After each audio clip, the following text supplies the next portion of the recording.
দাদা আপনি যাচ্ছেন কই? আমি যাচ্ছি বাসায়। আপনি বাসায় যাচ্ছেন? এতক্ষণ মানে কই গেছিলেন? আমি ভাটায় গেছিলাম। ভাটায় কাজ করেন? ও, আমরা না এই 4 জন লোক আছি বুঝছেন। তা এ জায়গাতে এসে আমাদের কাছে টাকা ছিল, সেই মানে টাকাটা এখন কোন জায়গায় রাখছি পাচ্ছি না। তখন আমাদের বাড়িতে যেতে এই কয়জন মানুষের 120টা টাকা লাগবে, আপনি কি দিবেন?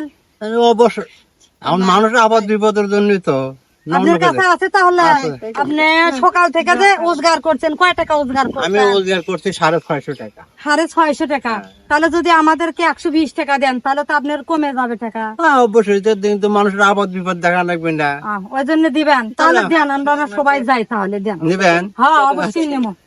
আপনি খুশি মনে দেবেন? খুশি হ্যাঁ, আমি তো খুশি মনে দেবো। আবাদ বিপদ কি জন্য?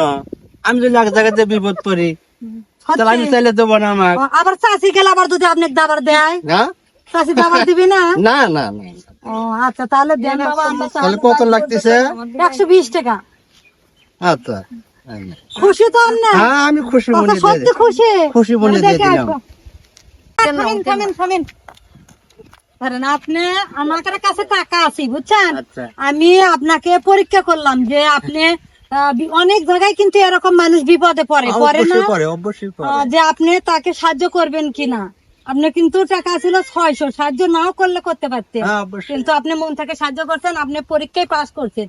আমরা খুশি হয়ে আমাদের তরফ থেকে এগুলো জিনিস আপনাকে দেন, আপনি খাবেন আর দোয়া করবেন। ইনশাআল্লাহ দোয়া করব। আচ্ছা চাচা, ভালো থাকবেন। এরকম অনেক জায়গায় মানুষ বিপদে পড়ে বুঝছেন, কেউ যদি সাহায্য চায় নির্দ্বিধায় সাহায্য করবেন। অবশ্যই দোয়া করবেন আমাদের জন্য।